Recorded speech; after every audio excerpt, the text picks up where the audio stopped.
तर जेव्हा एखादा माणूस त्याच्या विचाराला कंटाळतो तेव्हा सोडतो, म्हणून प्रभू रामाला दोष द्यायचा का?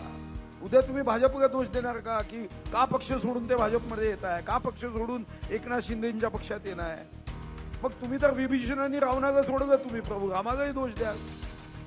भोपाळमध्ये देशाचे प्रधानमंत्री नरेंद्र मोदीजी येतात आणि तिथून सांगतात की इरिगेशन विभागामध्ये 70,000 कोटीचा भ्रष्टाचार केला या राष्ट्रवादीच्या नेत्यांनी, अजित पवारांनी.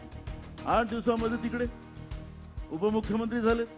आज मला स्वर्गीय आर पाटलांची आठवण होते. माझे खास मित्र होते. माझ्या मनात त्यांच्याबद्दल प्रचंड आदर हा राहिला आणि म्हणून अर्थमंत्री जागेवर मी ताबडतोब कोणाची मागणी नसताना त्यांचं स्मारक बनवायला पैसे दिले, कारण माझ्या दृष्टीने एक उत्तम नेता आर पाटील हे होते. मग ते नेहमी म्हणायचे की सुधीर, तुम्ही माझ्या पक्षात या, मी उद्या 10 वाजता नाही तुम्हाला कॅबिनेट मंत्री केलं तर मी स्वतः राजीनामा देईन. पण मी गेलो नाही, कारण मला याची जाणीव होती की पक्ष बदलून परिवर्तन हे होणं हे शक्य आहे का? महाराष्ट्रामध्ये आपला पुरोगामी महाराष्ट्र म्हणून आपल्या महाराष्ट्राची आगळीवेगळी ओळख होती. पण शाहू फुले आंबेडकरांच्या महाराष्ट्रामध्ये ज्या पद्धतीनं राजकारण लयात चाललेलं आहे, कधी कधी मला सुद्धा वाटतं, तुम्हालाही वाटत असेल की या विधानसभेत चुकून आम्ही आलो. ते कागा असं वाटतं की माझ्या मतदारसंघाचा विकास 5 वर्षातच झाला पाहिजे. त्या इन्स्टंट फूडच्या जमान्यामध्ये जेव्हा तुम्ही पिझ्झा खाल तेव्हा हा विचार प्रभावी ठरेल. बघा, आरोप काही लागू शकतात. मला नाही राहायचंय, मला तिकडे सत्तेत जायचं, माझ्यावर काही एलिगेशन आहे, माझ्या संस्था आहेत, मला वाचवायचे आहे, म्हणून अनेक लोक विकासाच्या नावाने जातात. हे आम्ही पाहिलेलं आहे. विकास कोणता? विकास ते नेतृत्वावर आरोप होतच ना. ज्या नेतृत्वाने मोठं केलं त्या नेतृत्वावर आरोप होतच. मुंबई तक बैठकच्या आपल्या पुढच्या सेशनमध्ये आपल्या सगळ्यांचं स्वागत. मुंबई तक बैठक को पॉवर्ड बाय MMRD आणि MSRDC, associate sponsor Maharashtra pollution control board, बेक्विन आणि उद्योग यश. महाराष्ट्रामध्ये सध्या फोडाफोडीच्या राजकारणाला अक्षरशः ऊत आलेला आहे आणि याच्यामध्ये एक सर्रास कारण दिलं जात आहे, ते म्हणजे की विरोधी पक्षातल्या लोकांना निधीच मिळत नाहीये. आता हा निधी का दिला जात नाहीये किंवा सत्ताधारी पक्ष विरोधी पक्षांना का निधी देत नाहीयेत हे जर समजून घ्यायचं असेल तर सगळ्यात उत्तम पाहुणे असणार आहेत ते म्हणजे की भाजपचेच नेते आणि माजी अर्थमंत्री सुधीर मुनगंटीवारजी. हे एकीकडे. दुसरीकडे विरोधी पक्षात निधी नाही म्हणजे काही राजकारणच करता येऊ शकत नाही, कारण तसं जर असेल तर मग भाजपने सुद्धा इतकी वर्ष विरोधी पक्षाचं राजकारण केलं तरी कसं? का विरोधी पक्षाला आत्ताच्या घडीला विरोधी पक्षाचं राजकारण जमत नाहीये, याही प्रश्नांची उत्तरं घेणं गरजेचं आहे. आणि त्यासाठी आजच्या सेशनमध्ये आपण आमंत्रित केलेलं आहे काँग्रेसचे नेते नाना पटोलेजी. मी दोघांनाही मंचावर येण्याची विनंती करते आणि दोघांनाही विशेष दाद टाळ्यांमधनं द्यायला हवी, ती म्हणजे की बऱ्याचदा आमने सामने बसायला नेते तयार होत नाही, ते अशा वेळेला अवघड प्रश्नांना प्रवक्त्यांना पुढे करतात. पण दोन्हीही नेते एकमेकांसमोर भाजप आणि काँग्रेसचे नेते बसायला तयार झालेले आहेत, त्याबद्दल तुमचे विशेष दाद द्यायला हवी. या सेशनचं लीड करेल मी आणि माझी सहकारी हर्षदा परब.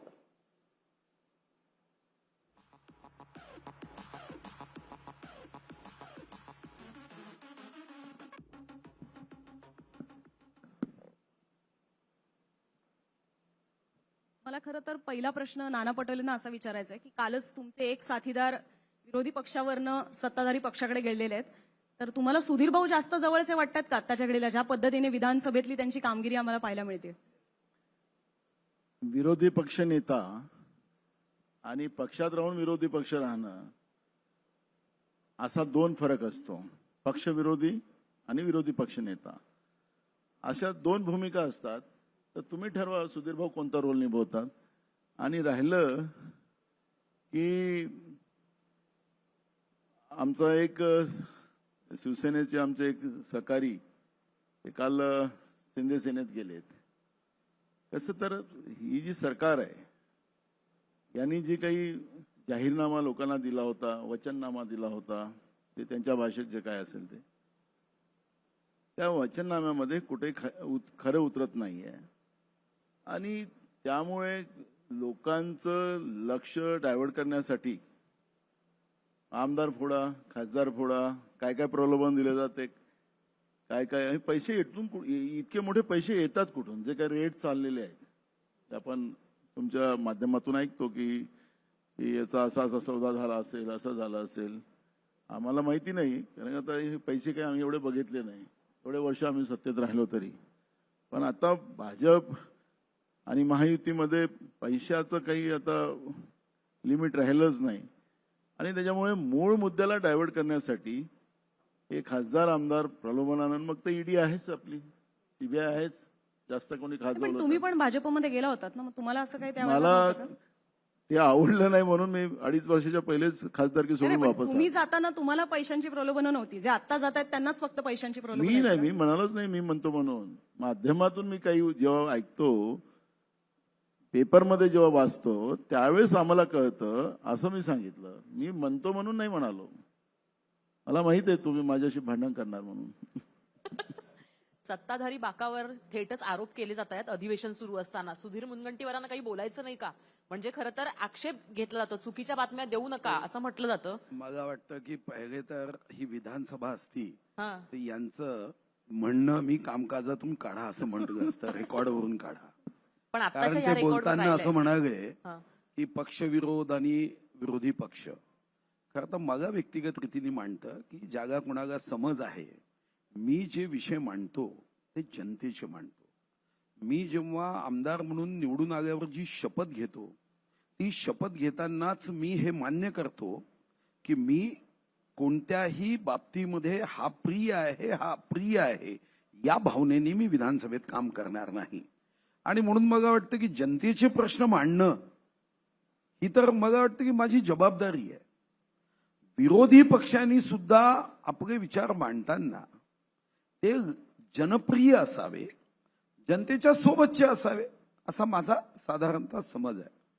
जो तुमचा मूळ प्रश्न आहे, ज्यासाठी तुम्ही आम्हाला निमंत्रित केलं, मूळ प्रश्न काय आहे की आता पक्षांतर मोठ्या वेगाने होते.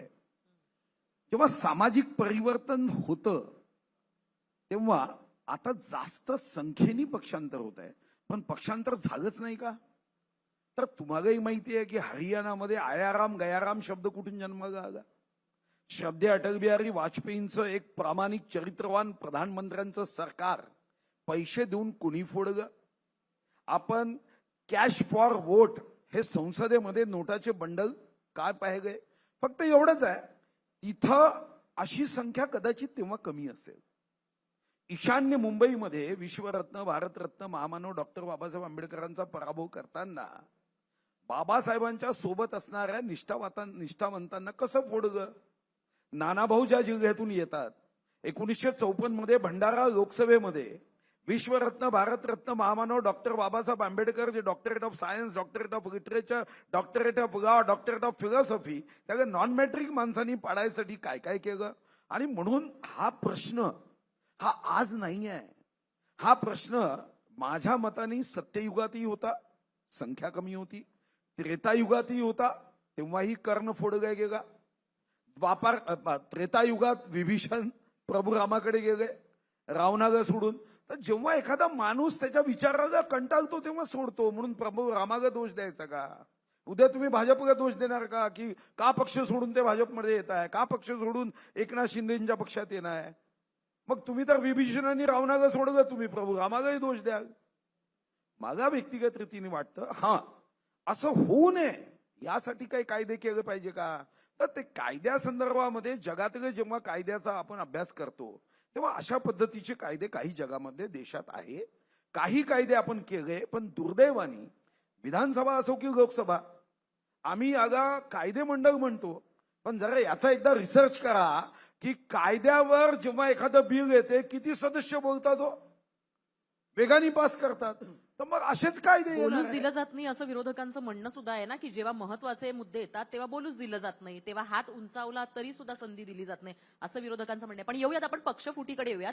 तुमच्या मित्रपक्षावर मोठ्या प्रमाणावर आरोप होतात, अगदी मित्रपक्षाकडनंच बऱ्याचशा गोष्टी होताना पाहायला मिळतात आणि ते भाजपच्या माध्यमातून केले जात आहेत असं विरोधकांचं म्हणणं आहे.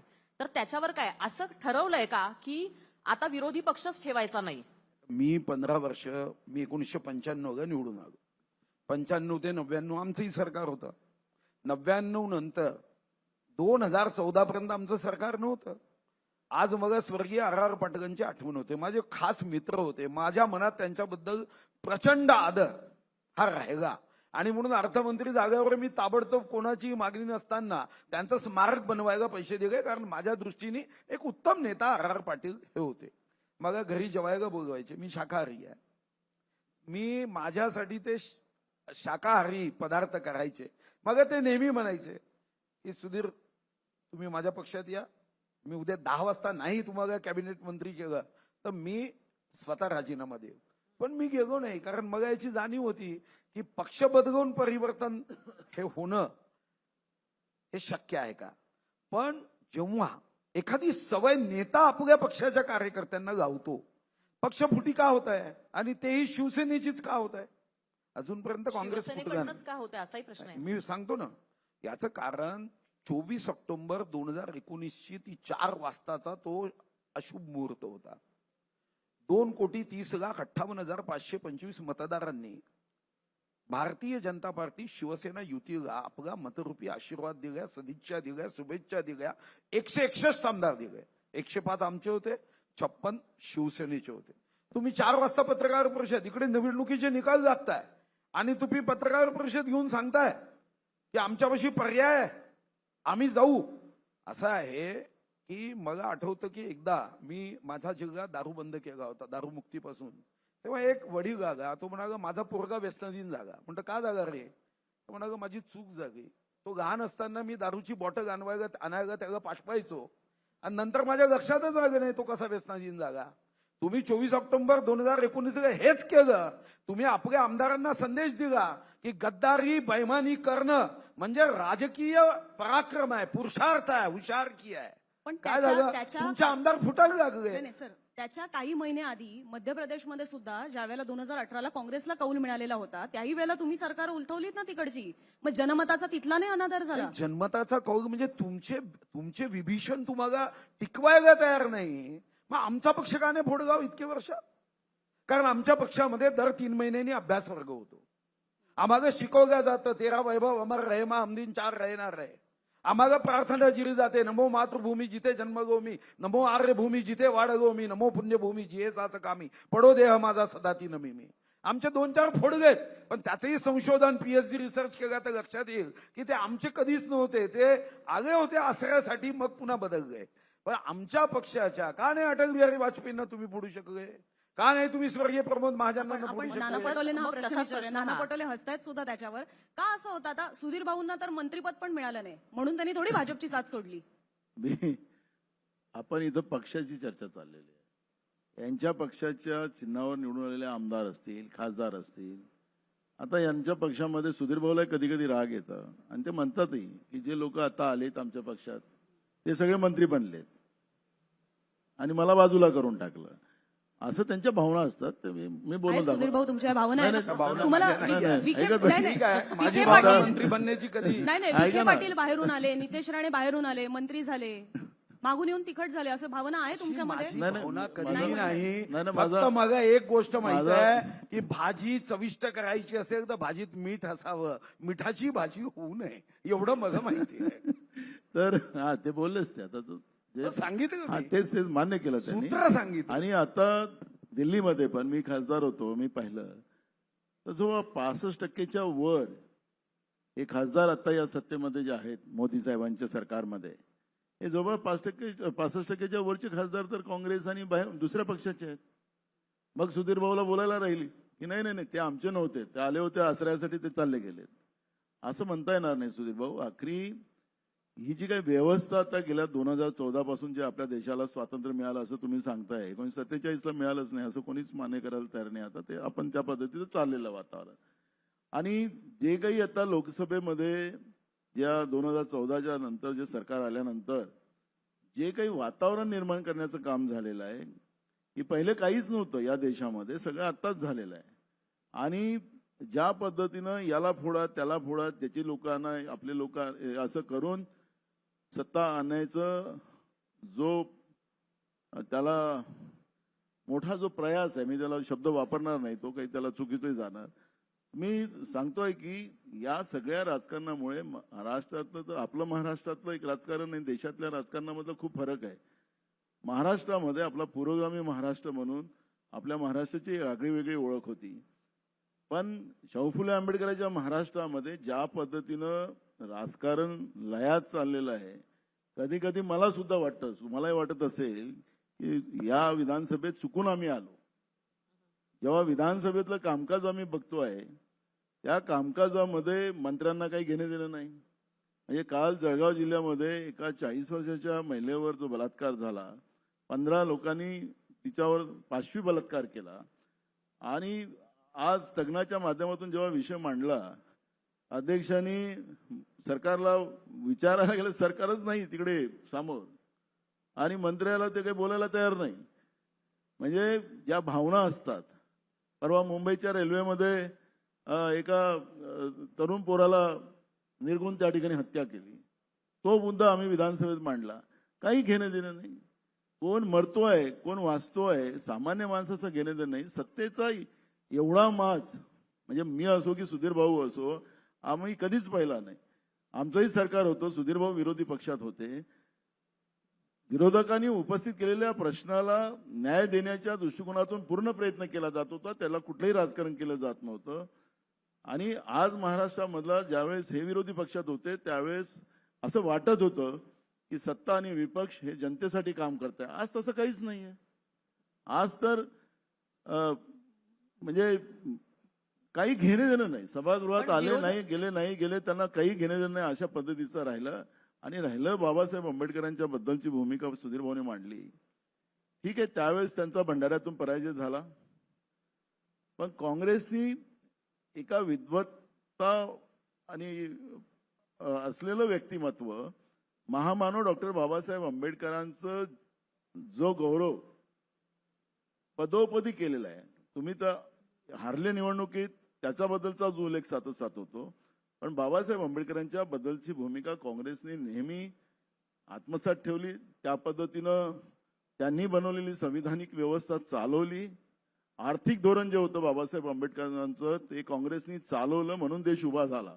ज्या देशात सुई तयार होत नव्हती त्या देशात सुईपासून रॅकेटपर्यंत हे तयार करण्याचं सगळ्या संस्था उभ्या करण्याचं काम काँग्रेसनी बाबासाहेब आंबेडकरांच्या संविधानाच्या आधारावर केलं. पण 2014 मध्ये तुमचं सरकार आल्यानंतर जीएसटी आणला आपण. बाबासाहेब आंबेडकरांचं आर्थिक धोरण बदलवलं आणि बाबासाहेब आंबेडकरांचं आर्थिक धोरण बदलवून तुम्ही ज्या पद्धतीनं काम करणाऱ्या माणसं हातावर कमवणाऱ्या खाणाऱ्या माणसाकडून तुम्ही पैसे वसूल करायला लागलात जीएसटीच्या माध्यमातून, तरी राज्य सरकार आणि केंद्र सरकार आज कर्जबाजारी आहे. मोठ्या प्रमाणात दरवर्षी कर्ज घेऊन विकासाचा बांबू दाखवला जातो आणि वरून लोकांकडून टोलच्या नावाने पैसे वेगळे वसूल केले जातात. अखेर देशातले पैसे चालले कुठं? सामान्य लोकांना लुटलं कशाला चाललं? आजच आपण पाहिलं असेल विधानसभेमध्ये सरकारने ग्रामपंचायतमध्ये सरकार सेवा म्हणून एक व्यक्तीची नेमणूक केली. ते औद्योगिक असं त्याला काही नाव दिलं. आता त्याला परमिशन दिली की बाबा तू लोकांकडून ह्या दाखला देण्यासाठी एवढे पैसे घे, त्या दाखला घेण्यासाठी तेवढे पैसे घे. पहिल्याच्या काळामध्ये सातबारा घ्यायला तलाट्याला आम्ही पैसे घ्यायला परवानगी दिली, तो 2 रुपये घ्यायच्या जागी तो 20 रुपये घ्यायचे, 200 रुपये घ्यायचा. आता या सरकारने परवानगी देऊन टाकली सरकारी सेवा म्हणून. सेवा म्हणलं तर याचा अर्थ काय? ते निस्वार्थ असली पाहिजे, त्याला निधी नसली. एक लोकांना पदोपदी लुटायची व्यवस्था जेव्हा निर्माण झाली त्याच्यामुळे तुम्ही जे जुन्या काळातलं जे सांगताय अटलजींच्या काळातलं सगळ्या नेत्यांच्या बाबतचं बिलकुल त्याला मान्यता आहे. आमचं कोणी नेते श्रद्धे आहेत अटलजी, त्याच्याबद्दलचं कोणाला वाद नाही होऊ शकत. पण ज्या पद्धतीनं अलीकडच्या काळामध्ये जे लोकशाहीची जी व्यवस्था निर्माण झालेली आहे, विरोधक असेल लावा ईडी आणि जो त्यांच्या पक्षात गेला की त्याला टाका वॉशिंग मशीन मध्ये. पण नाना भाऊ, आणखीन एक महत्वाचा मुद्दा आहे या सगळ्यामध्ये, ते म्हणजे की जे सोडून जाणार आहेत ते निधी मिळत नाही, विकास होत नाही असं सांगतात. पण त्याचबरोबर आणखीन एक कारण देतात, ते म्हणजे की नेतृत्व नाहीये. आम्ही कोणाचं ऐकायचं, कोणाचा विचार करून आम्ही थांबायचं आणि आम्हाला मार्गदर्शन करणारं कोणी नाहीये. तर विरोधकांचा हा एक मोठा असं नाही वाटत आहे का की कुठेतरी सेटबॅक सुद्धा आहे विरोधकांसाठी, नेतृत्व नाहीये म्हणून सोडून जात आहेत? तुम्ही चांगला प्रश्न विचारला. हे जेव्हा विरोधी पक्षात होते त्यावेळेसही यांचा आरोप तोच राहायचा की आम्हाला विकासाला निधी मिळत नाही. तरी सुधीर भाऊने सांगितलं की आम्ही त्या ठिकाणी अडून बसलेलो होतो, आम्ही लढत होतो. सांगितलं आम्ही पण लढतो. पण मी तुम्हाला सांगतो, ऐका ना, भोपाळमध्ये देशाचे प्रधानमंत्री नरेंद्र मोदीजी येतात आणि तिथून सांगतात की इरिगेशन विभागामध्ये 70,000 कोटीचा भ्रष्टाचार केला या राष्ट्रवादीच्या नेत्यांनी, अजित पवारांनी. 8 दिवसामध्ये तिकडे उपमुख्यमंत्री झालेत आणि ते विकासासाठी झालेत. म्हणजे त्या विकासाची गोष्ट करताय. 8 दिवसाच्या पहिले प्रधानमंत्री मोदींनी तिथं सांगावं भोपाळमध्ये आणि 8व्या दिवशी अजित पवार उपमुख्यमंत्री व्हावा राज्यात आणि वरून राज्याची तिजोरीची चाबी त्याच्या हातात द्यावी. पण नेतृत्वाचं काय म्हणजे नाहीये नेतृत्व- विरोधकांकडे नेतृत्व आरोप असं इकडे म्हणून? बघा, आरोप काही लागू शकतात.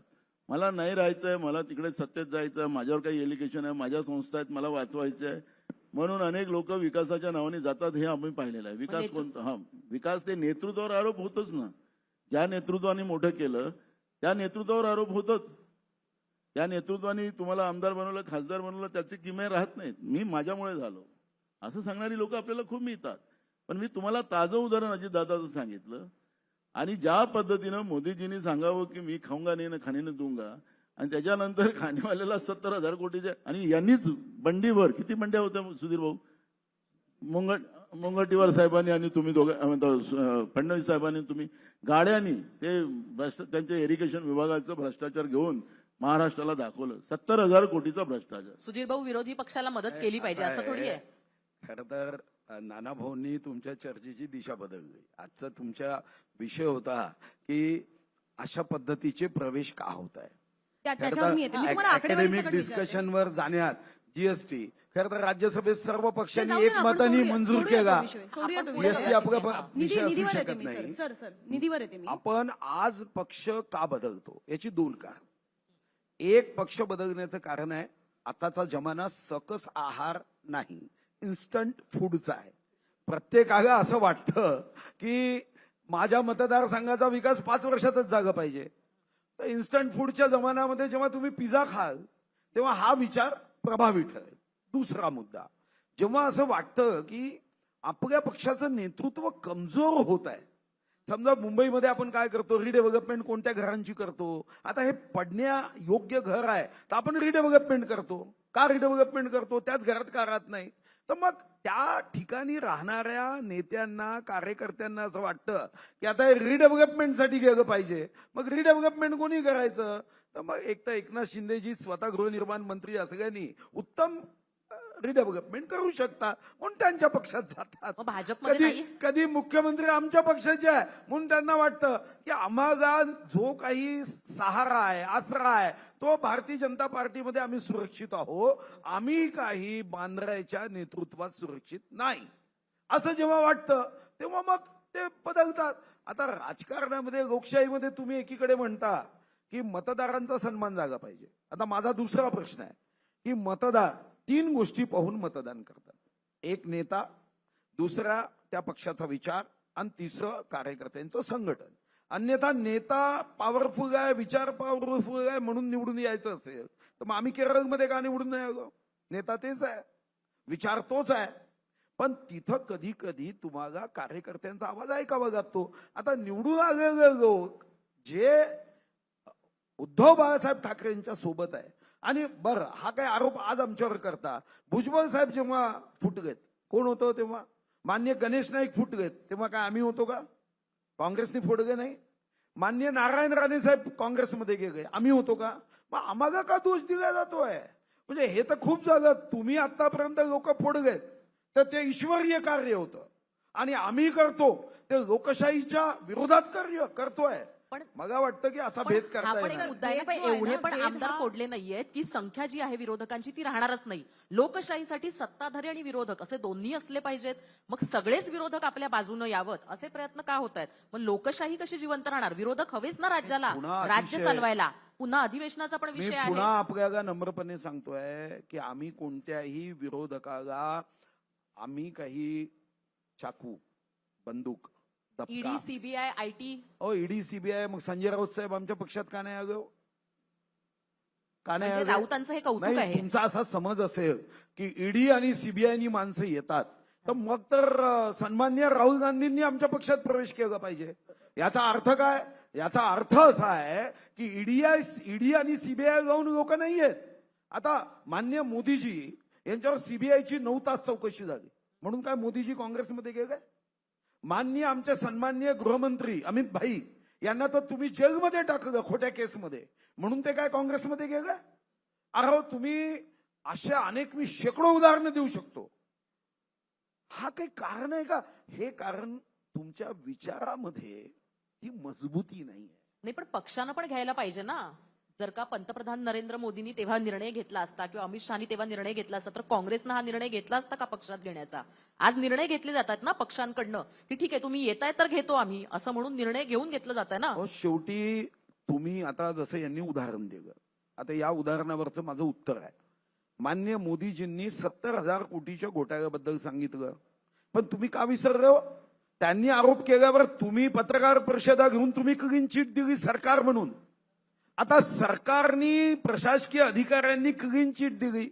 आता मोदीजींनी आरोप केला, तुम्हीच सांगितलं की अजितदादा दोषी नाही, आता तुम्हीच सर्टिफाय करायचं ते दोषी नाही म्हणून. ठीक आहे, आम्ही आरोप केला, पण आमच्याकडे यंत्रणा नव्हती चौकशीची. चौकशी तर तुम्ही केली. उद्धव साहेबांनी सांगितलं नाही, अतिशय प्रामाणिक अजितदादा आहे, सरकारने अधिकृतपणे फाईलवर क्लीन चिट दिली. आता तुम्हीच क्लीन चिट दिल्यावर आम्हाला मग clean वाटलं sheet दिली होती की तर आम्ही मोदींनी आरोप वक्तव्य केला, का केलं? पण या आरोपाबद्दल सरकारने खंडन खुलासा केला आणि आम्ही पक्षात घेतलं. मग चूक तुमची आहे, सर तुम्ही का क्लीन क्लीन चिट चिट दिली? दिली तर मोदींनी त्याच्यानंतर मग का वक्तव्य केलं की ते त्याच्यानंतर भ्रष्टाचारी वक्तव्य नाही केलं. वक्तव्यानंतर पत्रकार परिषद झाली आणि या अजितदादा पत्रकार महायुतीत आले त्याच्या 3 दिवस आधींचं मोदींचं मी वक्तव्य. पुन्हा तुम्हाला सांगतोय, मी अतिशय चांगल्या नोंदी घेतो, तुम्हाला तारखेसहित कागद द्यायला तयार आहोत. मी टीव्ही चॅनल जेव्हा पाहतो तेव्हा टीव्हीमध्ये एखादी महत्वपूर्ण बातमी राहिली की मी लिहून ठेवतो.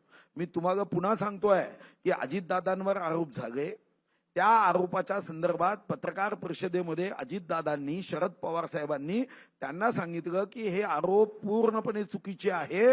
चौकशी समितीने सांगितलं आहे की या संदर्भामध्ये जे कागदपत्र तपासले, जी चौकशी केली, याबद्दलची सर्व माहिती घेतल्यावर आम्ही क्लीन चिट दिली. मग एक या नेत्यांनी मान्य केलं पाहिजे की अतिशय खोटारडे नेते आहेत हे, यांनी जे क्लीन चिट दिली ती खोटी होती, हे तरी मान्य केलं पाहिजे. आता स्वर्गीय अजितदादाचा विषय त्यांच्या मृत्यूनंतर काढण्याचं काहीच कारण नाही. तुम्ही आम्हाला खोटं ठरवण्यामध्ये किंवा आमच्यावर टीका करण्यामध्ये तुम्ही काय मान्य करता माहित आहे? तुम्ही अतिशय खोटारडे लोक आहात. तुम्हाला जनतेने एकही मत देऊ नये, तुम्ही का क्लीन चिट दिली मग? आणि ती कागदपत्रात दिली आहे, ती कागदपत्रात आहे. तुम्ही मागू शकता माहिती अधिकारात, फक्त आता 10 रुपयाची तिकीट 30 रुपये झाली आहे, तेवढं 30 रुपये जोडावे लागते. त्याप्रमाणे ठीक आहे, अधिक माहिती अधिकारात मागा. आपण जे हयात आहेत त्यांच्याबद्दल बोलू. 6 खासदार आता तुमच्यासोबत आलेले आहेत महायुतीसोबत. त्यातल्या ओमराजे निंबाळकर यांनी मुंबई तकच्या मुलाखतीमध्ये स्पष्टपणे सांगितलं की ते 2009 पासून सुद्धा विरोधी पक्षाचं राजकारण करत होते, पण तेव्हा विरोधी पक्षाला किमान 40% तरी निधी दिला जात होता. आत्ताची परिस्थिती अशी आहे की त्यांना 0% निधी दिला जातोय आणि त्यात हे सगळ्यात मोठं कारण आहे. विचारधारा वगैरे या सगळ्या विषय फार नंतरचे येत आहेत, त्यांना निधीच मिळत नाहीये. तुम्ही अर्थमंत्री राहिलेला आहात महायुतीच्या काळामध्ये, म्हणून मला तुमच्याकडनं समजून घ्यायचंय की एक तर तुम्ही करत असाल असं, तर ते का करताय आणि तुमच्या काळात तुम्ही नेमकं काय केलेलं होतं? असं आहे, अतिशय तर्कहीन हे आरोप आहेत. तुमच्या सोबत आलेले खासदार मी बोलतात पुन्हा का? सांगतोय, असं आहे की विकास निधी, आता मला तुम्ही एक सांगा, लाडकी बहीण योजना आहे. आता लाडक्या बहीण योजनेमध्ये एखादा काँग्रेसचा आमदार असेल तर काय त्याच्या मतदारसंघात लाडक्या बहिणीच्या योजनेमध्ये निधी दिला जात नाही का? आता कर्जमुक्ती केली, आता कर्जमुक्ती केल्यानंतर असं रेकॉर्डमध्ये तुम्ही आणतायत का की हे संबंधित व्यक्ती सन्माननीय यांच्या मतदारसंघात कर्जमुक्ती होणार नाही.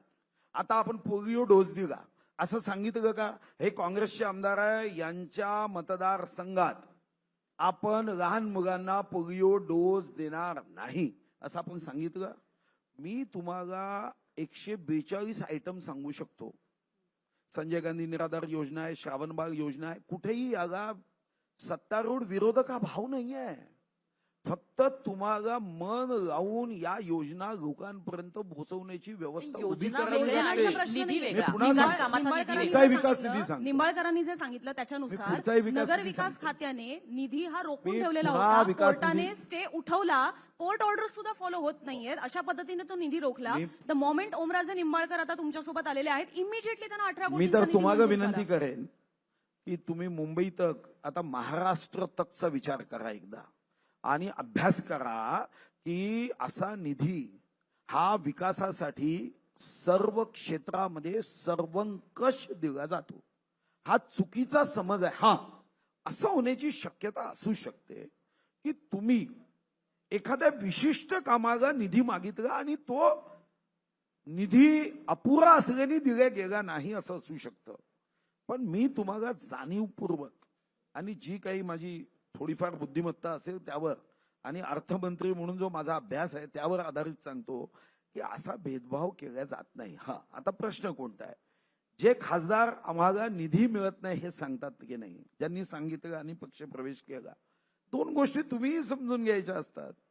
काय पक्ष सोडताना काही तर कारण लागेल न हो. तुम्ही काय कारण खोटी सांगायची कारणं नाही देऊन हे का? खासदार जोडले गेलेत का? मी खोटी कारण म्हणत नाही. शेवटी पक्ष सोडताना काही तर कारण लागेल. तुम्ही असं म्हणाल आहे, की पक्ष सोडताना काहीच कारण लागणार नाही. ते ज्या पक्षात येतात त्या पक्षावरच कसे काय आरोप करून येतील? ज्या पक्षात ते होते की नाही त्यांनी कधी काळजी त्यांना उलट केली नाही सोपं ना. झालं असतं ना. त्यांना उद्धव मी ठाकरेंवर पुन्हा शिवसेनेवर सांगतो आरोप करणं आहे, जास्त सोपं होतं त्यांचं भाजपपेक्षा. जेव्हा सरकार होतं स्वतःच, माननीय उद्धव साहेब, माझं मनापासून त्यांच्याबद्दल आदर आहे.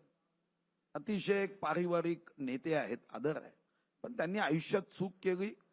त्यांचा एक हितचिंतक म्हणून मी नक्की सांगेन. ते मुख्यमंत्री होते. त्यांच्याच आमदारांना ते भेटत नव्हते. त्यांच्या आमदारांना ते विकास निधी देत नव्हते आणि तेव्हा त्यांचे 50 आमदार निघून गेले. चूक कोणाची आहे? भाजपची आहे.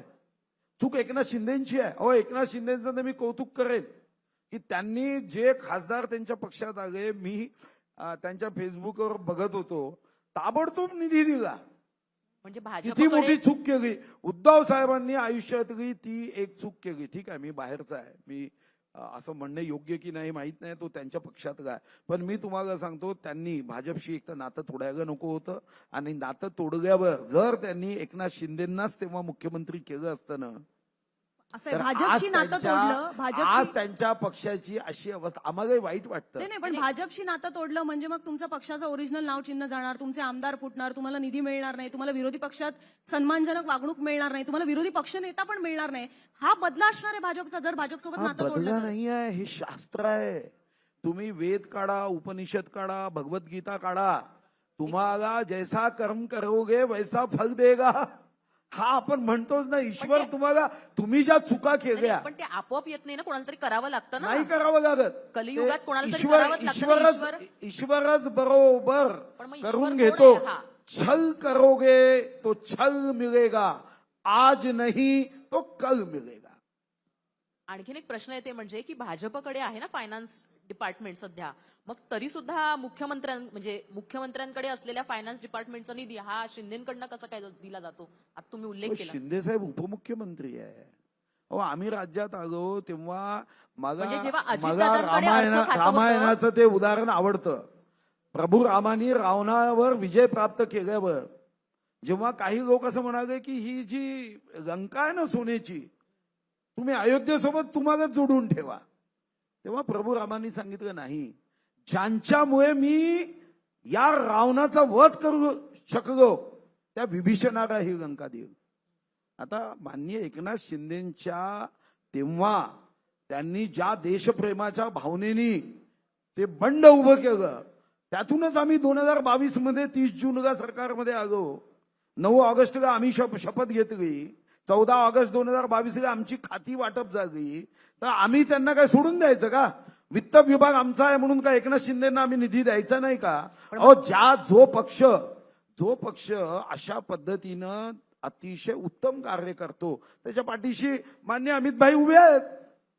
पण मग निधी द्यायचा, पण त्याचबरोबर कुठेतरी काय निर्णय घेतला जातात याच्यावर लक्ष ठेवायचं, याच्यासाठीची काळजी घेतली जाते ना. कशावर लक्ष ठेवायचं? कुठले निर्णय घेतले जात आहेत, काय सँक्शन केले जात आहेत, कुणाला टेंडर पास केले जात आहेत, कशा पद्धतीनं केले जात आहेत, आणि त्यातले काही निर्णय मागे सुद्धा घ्यायला लागलेत ना, किंवा घ्यायला लावलेले आहेत. असं आहे की आत्ताच नाही आहे, असं आहे सरकारमध्ये मुख्यमंत्री महोदयांना सर्वंकष सर्वदूर या संदर्भात अभ्यास करायचा असतो. पण आता त्यांचं तुम्हाला देशप्रेम आहे असं म्हटलं ना तुम्ही आता. तुम्हाला आठवत असेल की सन्माननीय नेते शरद पवार साहेबांनी तेव्हा पॅरालिसिस झाला असं कोणाला उद्देशून म्हटलं होतं? सन्माननीय मला आवडणाऱ्या नेत्यांपैकी एक पृथ्वीराज चव्हाण आहे. पृथ्वीराज चव्हाण साहेब मुख्यमंत्री जागेवर असं म्हणाले की मुंबईमध्ये बिल्डर, अधिकारी आणि राजकीय नेत्यांची साठगाठ आहे. असं म्हणणं म्हणजे काय सर्व वाईट आहे असं म्हणणं हे योग्य नाही. एखादे वडील सुद्धा मुलाला सांगतात अरे तू चुकतोय म्हणून त्या वडील काही त्या मुलाबद्दल त्याची धारणा अशी नसते काही. आता ती दुरुस्त करण्यासाठी एखादा नकळत एखाद्या फाईलवर काही चूक झाली असेल तर मुख्यमंत्री म्हणून ती चूक दुरुस्त करणं म्हणजे आमच्यात भांडणं आहे, आमच्यात तंटे आहे, आमच्यामध्ये रागरोव आहे, आमचं प्रेम आता आटलं आहे असं नसतं. एखाद्या फाईलवर मुख्यमंत्र्यांना समजा वाटलं की अकॅडमिक या गोष्टीच्या संदर्भात आपण हे काम थांबवलं पाहिजे, आज नाही थांबत. मी तुम्हाला म्हणजे सन्माननीय देशाचे नेते राहुल गांधीजी त्यांनी तर मनमोहन सिंग साहेबांचा एक निर्णय फाडून टाकला, तुकडे केले, टीव्ही चॅनलवर दाखवलं. तुमच्याकडे असेल स्टॉक असेल ना, केलं ना. मग याचा अर्थ का राहुल गांधीजी मनमोहन सिंग साहेब अतिशय अभ्यासू नेते होते, पण तरीही जे अर्थतज्ञ होते त्यांच्या निर्णयाला सन्माननीय राहुल गांधींनी फाडून टाकलं. याचा अर्थ असा नव्हे काही की चूक झाली तर मग प्रेम आहे असं प्रेम दाखवता येत नाही. कारण लहानपणी कथा ऐकली त्या आईची की लहान मुलांनी चूक केली तेव्हा थांबवलं नाही तर नंतर तो फासावर अटकला. म्हणून जेव्हा छोटेपणी चूक असते तेव्हाच ती थांबायची असते. याच्यामध्ये काय अडचण आहे, याच्यामध्ये रागगोप कुठं आहे. एकनाथ शिंदे आमचा ठाण्या वाघ आहे ठाण्याचा, त्यामुळे कोणी त्यांना थांबवू शकत नाही, एवढं लक्षात ठेवा. ना मला तुम्हाला आता प्रश्न विचारायचा आहे. मला विरोधी पक्षाबद्दल खरं तर विचारायचंच आहे, पण ज्या पद्धतीने ह्यांनी आता मांडणी केली आहे, तुम्हाला असं वाटतं की उद्धव ठाकरेंनी भाजपसोबत जे काय केलं म्हणून भाजप आज उद्धव ठाकरेंसोबत जे काय वागतीये त्याच्यामध्ये ते ओल्यासोबत सुकं जळतात असं तुमचं पण होत चाललंय? एक गोष्ट येतं, सुधीर भाऊने काही मुद्दे उपस्थित केले त्याचं पहिलं मी सांगेल की राहुल गांधीजी असतील, सोनिया गांधीजी असतील, त्यांच्यावर ईडी आणि सीबीआय लावलं गेलं, त्यांना त्रास दिला गेला, हे सगळ्या देशांनी पाहिलं. ते आमच्या पक्षात येतील का ईडी सीडी लावल्यावर? तर तो तर इश्यूच नाही आहे. गांधी परिवार या देशामध्ये एक त्यागाचा परिवार आहे. सत्तापेक्षा जास्त देशाचं संविधान आणि देशाची एकात्मता याच्यावर गांधी परिवार काम करत आहे. आणि म्हणून तीच त्रास भाजपच्या शीर्ष नेत्यांना, नेहरूजी असतील, गांधी असतील, हे सातत्यानं टार्गेट आपल्याला त्यांना करताना आपण पाहतोय. आता नेहरूजी तर नाहीच आहेत, पण नेहरूजी पण आता अलीकडच्या काळात मोठ्या प्रमाणात टार्गेट होताना आपण पाहतोय. मूळ प्रश्न आहे की यांनीच मगाशी सांगितलं की आता अजितदादा नाही आहे, त्यांचा मृत्यू झालेला आहे, त्यांचा उल्लेख व्हायला नको पाहिजे, तर आता नारायण राणे आहेत. मूळ प्रश्न आहे की पृथ्वीराज चव्हाण साहेबांचं नाव घेतलं, कारण पृथ्वीराज चव्हाण साहेबांनीच हा जो एरिकेशन घोटाळा आहे, जो विरोधी पक्ष त्याला मुद्द्याला उपस्थित करायचं, त्याची चौकशी लावून हे याच्यामध्ये भ्रष्टाचार झाला हे काँग्रेसच्या मुख्यमंत्र्यांनी पृथ्वीराज चव्हाणी हे सामोरं आणलं. सत्तेची काळजी नाही केली आम्ही लोकांनी. आता त्याला क्लीन चिट अलीकडे दिली असं त्यांचं म्हणणं आहे. मग नारायण राणेंना कुठची क्लीन चिट आली?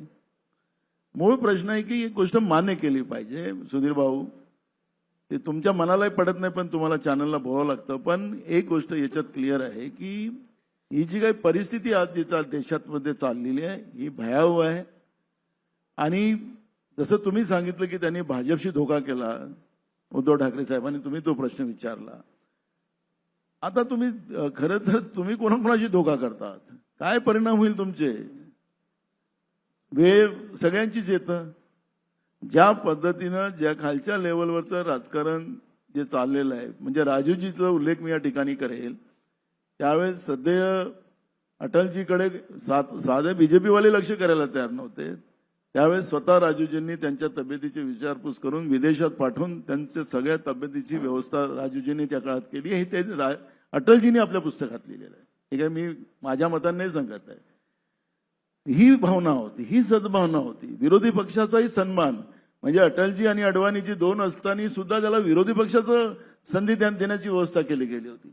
पण आज आपण पाहतोय की तुमचं संख्याबळ नाहीये, तुमचं हे नाहीये, तुम्हाला विरोधी पक्ष नेता देता येणार नाहीये. काय चाललं काय? लोकशाही आपला बेसिक असा आहे, आम्ही सगळेजण हे आम्ही 5 वर्षाचे लोक आहोत, काही परमनंट नाही. जनता ही परमनंट आहे. देश राज्य पहिले आहे, जनता आहे, आणि हे 5 वर्षाचे आम्ही लोक आहोत. आज त्या लोकांची काळजी करण्याची जबाबदारी आमची आहे. ती लोकशाही टिकवण्याची गरज आमची आहे. आरोप प्रत्यारोपाने ह्या गोष्टी निघणार नाहीये. पण ज्या पद्धतीनं दबावतंत्र सगळ्या संस्थांवर सुरू आहे, हा दबावतंत्र या देशाला गिळंकृत करेल. आणि तुम्हाला जास्त काळ नाहीये, तुम्हाला 2029 पर्यंतच या देशाचं काय होणार. मी काय भविष्यवाला नाही आहे किंवा ब्राह्मणाची पार्टी जसं मगाशी सुधीर भाऊ म्हणाले, मी त्या व्यवस्थेतला नाही आहे. हे भविष्य सांगणारा नाही आहे. पण मी तुम्हाला सांगतो की जी काही मी जवळून दिल्ली पाहिली 2.5 वर्ष खासदार म्हणून, आणि आज देशातलं आणि राज्यातलं राजकारण पाहतोय, हे आमच्या लोकशाहीसाठी घातक आहे. याची काळजी आम्ही सगळ्यांनी केली पाहिजे. नाहीतर या येणाऱ्या पिढीचं भविष्य संपलं, शेतकरी संपला. सर सर असं आहे आता मी की तुम्हाला इतिहासात सांगतो, माझा नाही, मुद्दा एक इतिहास- सांगतो. हां. कारण की आपली वेळ संपत आली म्हणून. मी येतो ते सुधीर भाऊचा आणि माझा मुद्दा कॉमन आहे. आम्ही धान उत्पादक शेतकऱ्याचे भागातले शेतकरी आहोत. मी तुम्हाला सांगतो की आमचं धान घ्यायला तर नाही सरकार. आमचा मका आम्ही पिकवायला गेलो, त्याला खर्च वाढला, सगळे खर्च, खताचे भाव वाढलेत, मजुराचे भाव वाढले, डिझेलचे भाव वाढले, सगळ्या गोष्टी वाढल्या. सगळी महागडी शेती करून आम्हाला पैसे मिळत नाही. म्हणजे आम्हाला लाईन मध्ये उभं राहावं लागतं. सर, तरी हाच नाही. मुद्दा आहे. आणि तुम्ही हे ज्या वेळेला एवढी तुम्ही हे लूट, सगळे आणि प्रश्न तुम्हाला विरोधी पक्ष सांगतो म्हणून मांडता. मी मी, प्रश्न हे त्याच्यातच अर्थमंत्री येतो. राहिलेत. 90,000 कोटी रुपये कॉन्ट्रॅक्टरनी मोर्चा काढला कोल्हापूरमध्ये आणि सांगितलं की 55% कमिशन खातात हे लोक. मला सांगा, या तिजोरीत पैसेच नाही, कुठल्या पैशाची गोष्ट करताय तुम्ही? अर्थमंत्री राहिलात सुधीर भाऊ राज्याचे. राज्याची आर्थिक परिस्थिती आज काय? गेल्या वर्षीचं बजेट जे जाहीर झालं सर, ऐका ना. त्याच्यातलं फक्त 25% खर्च झाले, 75% काहीच नाही, पैसेच नाही. आपल्याकडे या सेशनच्या शेवटाला अर्थमंत्री आणि मुख्यमंत्री देवेंद्र फडणवीस येणार आहेत. आपण आर्थिक संकटावर त्यांच्याकडनं नक्की उत्तर घेऊ. पण मला तुम्हाला प्रश्न असा आहे की ज्या वेळेला तुम्ही याच सगळ्या विषयांवर रस्त्यावर उतरता तेव्हा सुद्धा आम्हाला महाविकास आघाडी म्हणून एकी दिसत नाही, विरोधकांची एकी दिसत नाही, ती सभागृहात सुद्धा बऱ्याचदा अंशी दिसत नाही. आता परवाच शेतकऱ्यांच्या प्रश्नावर तिकडे रोहित पवारांनी आंदोलन केलं, पण ते एक राष्ट्रवादीचं आंदोलन दिसून नाही, नाही, आलं. आमचे अनेकदा अध्यक्ष होते तुमचं ना. काँग्रेसची आंदोलनं असतात, पण मग ती काँग्रेसची आंदोलनं म्हणून दिसून येतात. वज्रमूठ सभा तुम्ही काढलेली होती महाविकास आघाडीच्या म्हणून, त्या पण अशा 4-5 झाल्या आणि त्या मध्येच सोडून दिल्या गेल्या. तुमची महाविकास आघाडी म्हणूनच एकी पाहायला मिळत नाही. काल आता सचिन अहिर सोडून गेले, तुमचे भाई जगताप हसत खेळत ते विधान परिषदेमध्ये सांगतायत. सिरियसनेस विरोधी पक्षात कुठे दिसून येतोय? ते माझा थोडासा आणखीन ह्यालाच ऍडिशनल प्रश्न येते, म्हणजे की काँग्रेसचे नेते सुद्धा एकत्र आंदोलन करताना दिसत नाहीत आणि विदर्भात हे जास्त पाहायला मिळतं. प्रचाराला सुद्धा एकत्र दिसत नाही. पण त्यांना एकत्र करू नका, आमची राहू द्या ना अजून 10-20 वर्ष सत्ता. बघा, ते तुम्हाला घाबरतायत, म्हणजे तुमची एकी महत्वाची आहे. असं तुम्ही त्यांच्यामध्ये सुधार करण्याचा नाही, प्रयत्न नाही, कृपया नाही, करू प्रत्येक नका. वेळेला असे विरोधी पक्षांना नाही, मदतीला नाही, जाणार नाही, का? नाही, यांना त्यांच्या म्हणण्याशी मी असहमत आहे. नाही, यांचा अहो, गैरसमज भुजबळ होता. त्यांना बोलू द्या, ऐका ना. सभागृहासारखं ते इथे भुजबळ बोलू देत नाहीत साहेब, तुम्हाला. भुजबळ साहेब 1989 मध्ये एकटे आमदार होते, तरी विषय मांडायचे ना. तुम्हाला कोणी थांबव ग? अध्यक्ष विरोधी थांबवतात असं आरोप विरोधी केलाय मागच्या पक्ष अधिवेशनात. नेतापद नाही, मागच्या- या भूमिकेत राहू नका. तुम्हाला संसदीय आयुध आहे, तुम्हाला विरोधी पक्षाचा ठराव आहे, प्रस्ताव आहे 293चा. असा धारदार करा की त्या धारेमध्ये सत्तारूढ पक्ष अडचणीत आला पाहिजे. आता हे मार्गदर्शन आम्हाला करावं लागेल. विधानसभा देऊ दे अध्यक्षच त्याचं. थांबवतात असं नाही, नाही, विरोधकांचं म्हणणं आहे. हा. सुधीर भाऊ सभागृहात राहतात, सभागृहाच्या बाहेर राहत नाही. काही लोक सभागृहात राहत नाही, बाहेरच बोलत राहतात. अशी लोक आम्ही सभागृहात पाहतो. नाही, तुम्ही राहतात म्हटलं ना, मी नाही राहत मला असं ते म्हटलंय. कसं सरकार चालतंय आणि कसं विधानसभे अध्यक्षांचं काम चाललेलं आहे तुम्ही बघताय. मी अध्यक्ष असताना आमचं विधिमंडळाचं कामकाजच मी युट्यूबवर दाखवलं डायरेक्ट, की लोकांना तिथं आता मधात कापून काही तुम्हाला दाखवायचं नाही, डायरेक्ट तुम्हाला विधिमंडळाचं कामकाज बघता येतं. आता विधिमंडळाच्या कामकाजामध्ये मी पण विधानसभेचा अध्यक्ष राहिलो. मी सरकार असो की विरोधी पक्ष असो, कारण की माझी जबाबदारी राज्याच्या जनतेला आणि सभागृहातल्या सगळ्या आमदारांना न्याय देण्याची जबाबदारी माझी होती. आणि त्या पद्धतीने इथं तसं नाहीच आहे. इथं पहिलं मुख्यमंत्र्याकडे बघितलं जातं आणि मग यांना द्यायचं की नाही द्यायचं बोलायला संधी त्याच्यावर चालतं. मूळ प्रश्न पण मी तुम्हाला ते तुम्हाला येतो. सभागृहाच्या मी ऐका ना. बाहेर तर विरोधकांची म्हणजे एकी आहे दिसत ना नाही. व्यासपीठ, ऐका तुम्ही ना. सभागृहाच्या बाहेर तरी कुठे एकत्र दिसता? ऐका ना, आता परवा तुमची महाविकास आघाडीची बैठक झाली, 23 आमदार आले नाहीत. शरद पवार स्वतः आले नाही, आपण त्यांना प्रकृतीचं कारण म्हणून सोडून देऊ. जयंत पाटील येत नाहीत, 23 आमदार येत नाहीत. मी पण नव्हतो. म्हणून मी सांगतो ना, मी पण नव्हतो. याच्यासाठी नव्हतो की मी विचारून परवानगी, मी याच्यासाठी सांगतो की मी एकदम मुद्दाम रेकॉर्डला तुम्ही, कारण त्याचा गैरसमज होतोय म्हणून सांगतोय की मी स्वतः माझं व्यक्तिगत काही पाहुणे आले होते घरी, त्यांच्यासाठी मला जायचं होतं आणि मी तिथं परवानगी घेऊन गेलो. अनेक लोक तशीच त्यावेळेस परवानगी घेऊन गेलेले होते. राज्यामध्ये पाऊस पडत नाही, त्याच्यामुळे मतदारसंघातही खूप सारे प्रश्न निर्माण झाले. आपल्या लक्षात असेल की मी पहिल्याच दिवशी विधानसभेमध्ये प्रश्न उपस्थित केला की सरकारने स्वतः सांगितलं मुख्यमंत्र्यांनी राज्याच्या की यावर्षी अल्निनोचा परिणाम राहणार आहे, दुष्काळ पडणार आहे. मग राज्यामध्ये आपण पाहिलं असेल की एकही नदींना पाणी नाही राहिलं, नाल्यांना पाणी नाही राहिलं, तलावात नाही, डॅममध्ये नाही, सगळा पाण्याचा उपसा झाला. मग आपल्याला माहित होतं की यावर्षी पाण्याचा धोका आहे, पाणी मिळणार नाही. सगळ्या गोष्टी आणता येईल, धान्य आणता येईल, जगातून कुठून तरी आणता येईल, पण पाणी कुठून आणणार आहे? मुंबईमध्ये समजा आता पाऊस नाही पडला, आता सांगताय का आपल्याला जे काही, आता पुढच्या अजून 8 दिवसापासून पाणी बंद होऊन जाईल, मुंबईमध्ये पिण्याचं पाणी राहणार नाही, ही तर मला सगळी माझा आसमानी मुद्दा संकटं झाली. नाही मला आसमानी तुमचं नाही सांगा. झालं, नाही, पण पहिले मला नाही तुमचं नाही सांगा. माझं पूर्ण महाविकास होऊ आघाडी आम्हाला एकत्र द्या, का माझं दिसत पूर्ण होऊ द्या. हे आसमानी संकट नाहीये, हे मानवनिर्मित संकट आहे. जे आमच्याजवळ होतं तो कोटा आम्ही सांभाळून ठेवला असता तर राज्यामध्ये हा प्रॉब्लेम निर्माण नसता झाला. आता आसमानाचं संकट येणार आम्हाला माहीतच होतं, आम्ही तेवढं तंत्रज्ञान आता पुढे आणलेलं आहे, त्याच्यामुळे आम्हाला माहीत पडतं की काय होणार आहे काय नाही. पण जे सरकारने करायला उपाययोजना पाहिजे होत्या त्या उपाययोजना केल्या नाहीत. आम्ही ह्या सगळ्या गोष्टी मांडल्यात, विधानसभेत मांडल्या, सरकार लक्ष द्यायला नाही. आणि राहिलं आम्ही विरोधी पक्षाचे जे लोक आहोत, आता यांचं जेव्हा हे विरोधी पक्षात होते, यांचं जे युती होती, शिवसेना वेगळ्या लाईनमध्ये, सुधीर भाऊला कितीदा मातोश्रीवर जावं लागत होतं, हे त्याच्यातले मध्यस्थीचा रोल निभवत होते. नाही नाही आता काय काढा त्याच्या टीव्ही फुटेजेस काढा त्या काळातले सुधीर भाऊचे. नाही तुमच्यावर लिहून काय, यांच्याजवळ फुटेजेस जास्त असतात. त्यावेळेस सुधीर भाऊच तिथं काय व्हायचं. आताही पण तशीच परिस्थिती आहे, सुधीर भाऊ मंत्रिमंडळात नाहीये, आता बावनकुळे रोल निभवतात त्यांचे, नाही तर ते आपले गिरीश महाजन साहेबांकडे तो रोल दिला जातो. आणि त्याच्यामध्ये यांच्या कुठल्याही मंत्र्यांमध्ये या सरकारच्या कुठलाही ताळमेळ नाहीये, अजिबात ताळमेळ नाहीये. ते मंत्री सांगतात की आम्हाला निधीच दिली जात नाही, बाहेर बोलता येत नाही आम्हाला.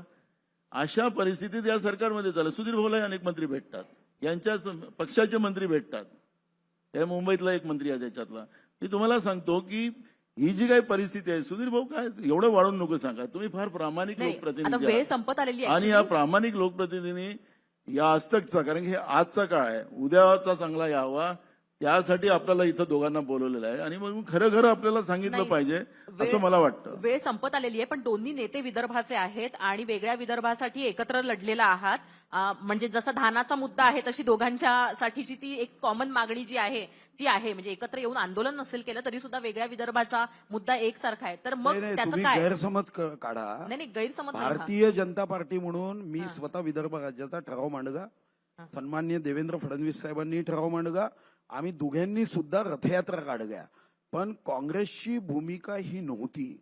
मग जेव्हा माझ्यासारख्या कार्यकर्त्याला प्रश्न पडगा की आमची सत्ता आहे, पण मग आमचा स्वतंत्र विदर्भ राज्याचा प्रस्ताव पुढे का नाही जात, कारण आम्ही 1986 मध्ये भुवनेश्वरमध्ये हा ठराव केला.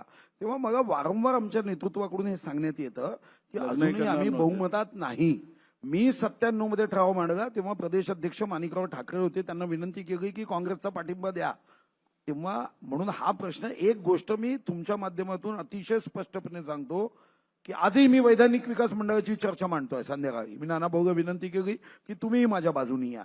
असं आहे की आता विदर्भ राज्याच्या संदर्भातल्या प्रगतीबद्दल आग्रही असणं गरजेचंच आहे. नानाभाऊंचं काय मत आहे त्याच्यावर? अन्यथा 11 लाख कोटी तुम्ही मुंबईच्या आसपास खर्च करताय आणि आम्ही अडचणीत येऊ. नाही, पण तुम्ही जे म्हणताय की अजून तेवढं बहुमत नाही, म्हणजे उद्या जाऊन जर असं बहुमत आलं की जे तुमच्या मनातलं आहे ते करता येऊ शकतं, तर उद्यापासून मग वेगळा विदर्भ, परत वेगळ्या मुंबईचे पण आरोप पुन्हा होत तुम्हाला असतात. या एक सगळ्या गोष्ट गोष्टी होतील. सांगतोय, मी समर्थक आहे. जर विदर्भाचा विकास होत नसेल तर तुम्हाला हा प्रयोग करणं हे गरजेचं आहे, असं मत आजही माझं आहे. हा, फक्त एवढंच आहे की माझ्या अजून 100 गोष्टी लक्ष आहे की जे जनतेसाठी व्हावं. म्हणून एका गोष्टीसाठी हट्ट नाही मी करणार, पण मी वाट पाहिजे ना. ज्यू लोक जर 2000 वर्ष इस्रायलसाठी वाट पाहू शकते, तर आम्ही का विदर्भासाठी वाट नाही पाहू शकत? 2000 वर्ष ते बसताना जेवणाच्या ताटावर बसायचे. नानाभाऊंचं उत्तर यायला पाहिजे. मला हा, थोडक्यात, हा. एक गोष्ट सुधीर भाऊ, मला तुमच्याकडून ह्या अपेक्षा नव्हत्या. रथयात्रेमध्ये मी पण होतो, त्यावेळेस मी भाजपमध्ये होतो, त्यावेळेस मी पण एकत्रित होतो. ऐका ना मी तेच सांगत आहे ना. माझ्या मित्रांनी सांगितलं की मी लग्न पण करणार नाही वेगळा विदर्भ झाल्याशिवाय. आमचे राज्याचे मुख्यमंत्री, हा. तुम्ही नाही, तुमचं लग्न झालं होतं. तर आता ते लग्न पण झालं, मी लग्न पण नाही करणार वेगळा विदर्भ झाला होतपर्यंत, असं त्यांनी म्हटलं होतं. लग्न झालं, आता मुलगी पण मोठी झाली आमची पुतणी. त्याच्यामुळे मुद्दा तो नाहीये. तुम्हाला आता परिवर्तनशील इतकंही नको व्हा की विदर्भाच्या जनतेला तुम्ही जो शब्द दिला तो आता खोट्या विकासाच्या माध्यमातून, ज्या गडचिरोलीला वनक्षेत्र होतं आमचं, मोठ्या प्रमाणात वनसंपदा होत्या, त्या सगळ्या वनसंपदा तिथल्या संपल्यात. चंद्रपूरपेक्षा वाईट परिस्थिती आता औद्योगिक आमच्या गडचिरोलीची होते आहे. त्याच गडचिरोलीचा विकास सांगून विदर्भाचा विकासाची संकल्पना मांडली जात असेल तर ती पूर्ण खोटी आहे. कारण की याच्यामध्ये गडचिरोलीच्या याच्यामध्ये जास्त तेलंगणा आंध्रचं जास्त, कारण की ते त्या बॉर्डरवर बांधलेलं आहे, ज्याची इंडस्ट्री जे होत आहे ती तिकडच्या बॉर्डरला होत आहे. त्यामुळे महाराष्ट्राचा किती फायदा होईल मला आता नाही सांगता येणार, पण त्या गडचिरोलीचं वनसंपदा उद्ध्वस्त झालेली आहे हे एवढं या ठिकाणी सांगेल. आणि दुसरा महत्वाचा मुद्दा असा आहे की वेगळा विदर्भ हा विदर्भाच्या जनतेची मागणी आहे, हे काही भाजप काँग्रेसची नाही. पण त्यावेळेस भाजपने सांगितलं होतं की आमची सत्ता राज्यात आणि केंद्रात आली, बहुमताची सरकार आली तर आम्ही वेगळा विदर्भ करू. मला वाटतं की गडकरी साहेब पण त्याला पुढाकारी होते, सुधीर मुनगंटीवार साहेब होते, फडणवीस साहेब आता हे सत्तेमध्ये आहेत आणि आता बहुमताचं सरकार राज्यात आणि केंद्रात आहे. त्यामुळे आता त्याला प्रतीक्षेची वाट बघण्याची गरज नाहीये, उद्या निर्णय घ्या. ते बहुमत म्हणतात म्हणजे त्यांच्या एकट्याच्या जोरावरचं बहुमत, कारण शिवसेना वेगळ्या विदर्भाला त्यांना साथ देणार नाही. अरे बाबा धन्य आहे. आता अमित शहा साहेबांनी सांगितलं आमच्या दाढीवाद इकडच्या काळ्या दाढी साहेबांना म्हणजे एकनाथ शिंदे साहेबांना तर तातडीनं तयार होतील. सगळं तिथून चाललंय कारभार आता दिल्लीतून, इथून काहीच चाललेलं नाही. हे प्रश्न खूप सुरूच राहतील आणि अनेक खरं तर उत्तरं आमच्यासाठी अजूनही अनुत्तरित राहिलेली आहेत, तुमची महाविकास आघाडीची एकी आणि इकडे निधी वाटपासंदर्भातली. पण ठीक आहे, आपला वेळेचा अभाव असल्यामुळे सध्या आपण हे सेशन इथेच थांबवत आहोत. पण तुम्ही दोघंही आलात, बऱ्याचशा प्रश्नांना उत्तरं दिलीत, त्याबद्दल तुमच्या दोघांचेही मनापासून धन्यवाद.